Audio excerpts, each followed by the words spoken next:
Welcome back to the Titanium Hangar. Happy Friday, everybody. Hope everybody is doing well this week. And today I want to talk to you about something a little bit different. This is talking about irrational collecting. And I'm going to get into talking about this, but I have to say I'm guilty of almost everything on this list and everything we're going to talk about. But is collecting rational? Is it irrational? We're going to get into talking about kind of the differences between these two and what I believe to be quite irrational, but that might not be what you believe. Let's get into talking about this concept of irrational collecting coming up.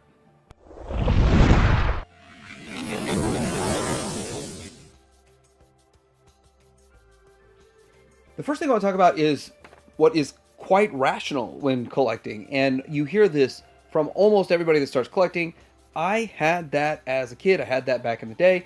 And a lot of times people want to recapture what they had. And in many cases, they want to capture what they had. And they also want to get stuff that they never had but always wanted as a kid. And that's where the vintage collecting comes in. The vintage collecting is more of recapturing what you had back in the day and filling those gaps in your life. But that's still very rational in collecting. And most people are really finite in what they're looking for when they collect in that manner. The other very rational thing about collecting is collecting something in a way that this is what you always wanted it to look like. This is what, in your mind's eye, these figures and characters should have looked like this back in the day. We're finally getting to realize this in real tactile form instead of just watching it on the screen, looking like they walked off the screen or getting as close as possible to screen accurate with the limits of engineering and all of that that's going on. That is very rational. It's rational decision to say, hey, I want to collect this because it looks like what I wanted it to. Next, we get into the irrational stuff. The first irrational thing when it comes to collecting is the fear of missing out, the FOMO. And we are seeing the effects of FOMO. And there's a lot of aspects to this. But right now, we're seeing this Fans Toys Scourge show up. Now, this was a FOMO months ago or maybe a year ago. I don't know. When they first started going up for pre-order and pre-order started selling out at places, people started getting a little bit concerned about it. Now it's starting to show up and you're able to order it at places without it's selling out. And it is more or less a replacement item, but a lot of people do feel like it is the superior, most definitive version. I don't have mine in hand yet, so I really can't speak to it. But everything in this picture at one point in time was a point of contention of FOMO, fear of missing out, because it popped up and sold out so fast. These days, I don't think you have to go after the pre-orders as hard, but I still pre-order the stuff I want. I play clearance chicken on the rest. So the next topic of irrational collecting, this point here is more than one of the same character.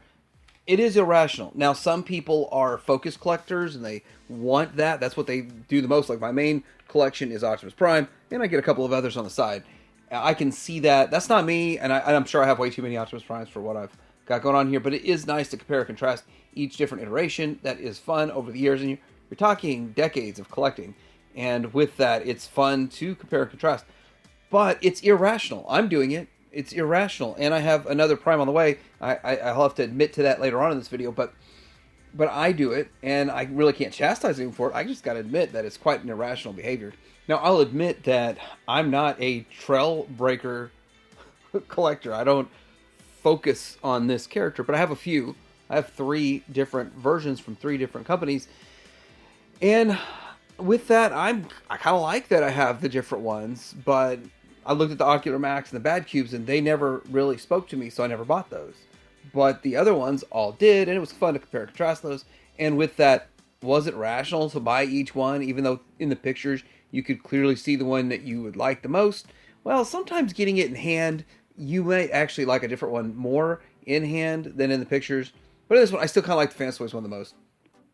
Now, it is quite rational, though, to collect multiples of some of these other characters, such as Cyclonus, and like we just talked about, the Scourge and the Sweeps, because they have the Armada, they have, in the show, there was more than one, and it would make sense to have 1 extra, 2 extras, just to fill that out. That could make sense. That is a rational thing, but then again, we're trying to rationalize something, buying more than one of the same character, and, well, it works for me, and it works for me, and it helps me sleep at night, but that is something that does make sense.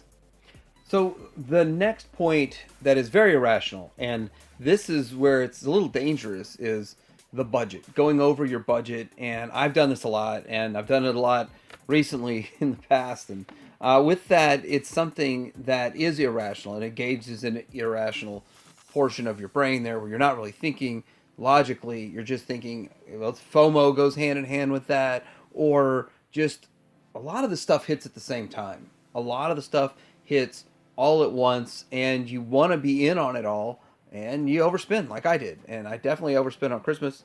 Definitely way overspent. But with that, it's not a rational thing to do to spend excessively on your hobby. And I am going to turn over a new leaf for 2024, I think. Or I say I'm going to. But yeah, that is definitely an irrational part of collecting. And it's a reality of collecting that we all have to face. I mean, and some people, they can throw away money very easily. And it is a lot more manageable if you're just collecting one line and not like 70 or 80 lines. It kind of goes hand in hand with my Wednesday video where I quit 8 vintage toy lines to kind of take steps in the right direction. All right, so the next, I'm going to start talking about some individual irrational just releases. These just don't make sense, but they're there. This is the 18-inch Penguin Toys upscale of the Magic Square Optimus Prime 2.0 Masterpiece. Now, it's 18 inches, which is big, which it's probably going to stand almost as tall as some of these combiners. And with that, if you see on the left, it's next to the Lewin Resources, which is more irrational. It makes no sense with a 24-inch MP10, which is crazy. Now, here's the thing. I wanted it, but I didn't buy it. And so many people told me to just get it, so I just got it. I mean, I fell into that. But $165 is what I paid. It's not really a bad value, but I don't really need it. But I have to admit, I'm kind of excited to get it.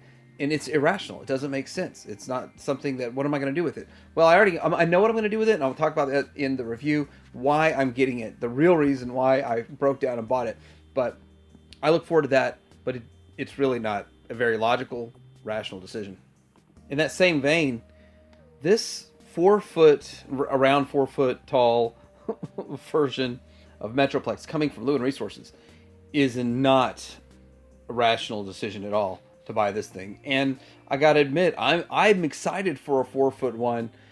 I'm not sure if I'm in on this one because it's not really all that G1, but it's pretty close. I mean, it's not bad, and it's not as great as I'd like it to be. I think I'm a little bit spoiled with what we got for the Cyan Culture and how G1-esque that one is. And although it's not as big as it should be, I would like it bigger. And there are some minor issues with it here and there. The overall figure is fantastic, and I like both modes, or all 3 modes, but both modes for the most part. This, I probably would love it too. But where would I put it? I mean, this is when you start getting into space being irrational. I actually think that you buy this as your display. Like, this is going to be where you display your figures. But let's get to real world talk about this. This thing is actually going to happen. But we see the FT40 from Fans Toys. That's irrational because that probably won't happen. Or if it does, it's so far down the road and no idea how much it's going to cost. People are saying this is going to cost close to $1,000, $750 to $1,000. I don't know. Nobody really knows what the price is going to be on this thing. But I think it looks pretty cool for what it is. Depending on the price, I mean, it's one of those things that if I say no now, I might cave in like I did on that Pengu Prime. But this is much different than 165 is a much different story than 750 to 1,000. But it's so impressive, though. Look how big it is. And it's hard to get your mind around. This is masterpiece scale. Sticking with illogical or irrational big bots, the Haslive Unicron was not a rational decision to purchase back in the day. But it was an easy decision to purchase for me because I knew it would be the biggest. And there was a rumored KO of the Armada upscaled to be the same size or even bigger, actually. That never came about. It never was made. I don't know if Hasbro shut that down or if they put feelers out and there just weren't enough people interested in buying it to spend $75,000 on molds to make that thing. So with it, like how old of a mold is worth KO oversizing. And then a lot of people had some negative stuff to say about this. Everybody said it was $600 was too much, and now is $2,000 too much? Well, it seems to be the going rate. And at $2,000, it's very irrational. But I'm going to tell you what I do with mine. I keep it in a ball. I'm going to tell you that I do not in any way, shape, or form regret buying this, backing this back in the day. I don't regret making 11 videos about it or whatever I did. And I'm very happy. I spent my $600 and something after tax to buy this thing. And it's displayed, lit up on my shelf. I like it. And then, of course, there's one, a cheaper one, which was the Zeta. And they're making, like, keep cranking theirs out. Their Core Star, whatever they're calling that thing. That is a 01 Studio Cell. That one looks better in bot mode to me, and it works really nice to have side by side. But still Irrational. Now this is Irrational for a whole bunch of reasons. But I have most of them, and I kind of want to finish the collection because I've got so many. Why not just finish them out? But I haven't seen any in stores, literally. I've not seen one of these, not even for $20, not even full price. But I acquired the vast majority of mine in ThinkGeeks and GameStops for $12 to $15 a piece. So I didn't pay the full 20 each. But here's the thing. There's the first reason why these are illogical is the price point for the size. $20 for a non-transforming small figure. $20 is a lot of money for this. It's a big ask. It's a huge ask. They look cool in the package. They have little to no articulation. This is just one of those things that you get into the next point of Transformer collectors say, if it doesn't transform, it's not a Transformer. Everything about this whole concept of reaction Transformers is illogical. That said, I have almost all of these. So I'm guilty as charged, guilty. But I think they're kind of interesting and neat, kind of cool. I don't know how much further they're going to go with this. And it seems like all they're doing right now is repainting old ones. And they show up as like specialty items. But with this, I figured I had to point this out. Also, Legends collecting, if you collect multiple skells, I'm not going to go too deep into that because I do a whole videos about it. That's illogical too. Now, the next thing that I'd say is an illogical collecting kind of thing is life-size characters. You see this mostly in Star Wars. There's some other genres you see it. I don't see it so much in Transformers. I really don't. I do not see a lot of life-size Transformers getting made. I see busts and stuff. Star Wars, though, I mean, you've got the Gentle Giant and some of these other companies. I forget who makes them because I'm not in on this. I'm not spending $2,000 per unit on these, and I think that's what that Han Carbonite went for. But the stuff is really expensive. It's life size, it takes a lot of space. I mean, you think about right now, I don't want to go into 1/6 scale at all, 12-inch figures, because they're just too big to display, let alone these. But a friend of mine had a bunch of this stuff, and it was really impressive to look at and to go to his house and look at it. But no space in my house for it. That's most illogical thing in collecting that I've seen is stuff that's this big in life size. As amazing as it is, you've got to have the space to allocate towards it. I mean, maybe if you got like one of them in your living room or a couple of them in your living room, that would be kind of cool, I guess. But the rules in my house are none of this crap is in the living room, Mike. Well, I guess I really do want to end it on a Transformers note. I'm going to talk about characters that you don't really care about. So you buy characters because they're getting made, even if you don't care about them. And it's very illogical. Like, if I were to make a list of the figures I want to see made, like, hey, if you make these next 12 figures, then I will never need another figure made in Masterpiece scale, and I'll be happy forever. Well, Pipes wouldn't be on it. I'm just going to be honest. Pipes would not be on it. He's not one of mine. Same goes for Outback, the Aussie over here.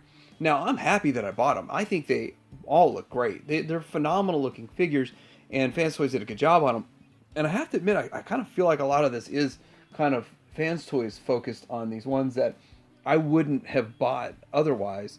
I had an iteration of this from Bad Cube, and I regretted buying it, to tell you the truth. But I like the Fans Toys version. But it's not a character I would have on my list. So it's not logical that I go after it. And, oh yeah, I can't wait to get Ozzy in the mail. I can't wait to get this Swerve, what they call him, Diverge or something. I can't wait to get this thing in the mail. It's not really true. It's not like I was looking forward to it, counting it down, checking my tracking on these, because of the fact that I just really don't care about the character. And yes, I have G1 iterations of them because they kind of came in lots, so they were just there. But the reality of it is, I didn't chase them down collecting G1, and I wouldn't have chased them down if Fans Toys wasn't making them look so great. And it's really kind of interesting because they're all a little bit different than the one they were based on. You thought they'd be just repaints of the original, like repaint of gears or something. But I think they did a really good job with them. I like them, but it's not very rational. So what do you think about irrational collecting? What do you think about these topic points? Do you think collecting 2 of everything and having 1 on each mode is rational or irrational? I didn't even touch on that point, but that is something that you can talk about in the comments. But let me know in the comments below. Like and subscribe, and Tidarium Hanger out.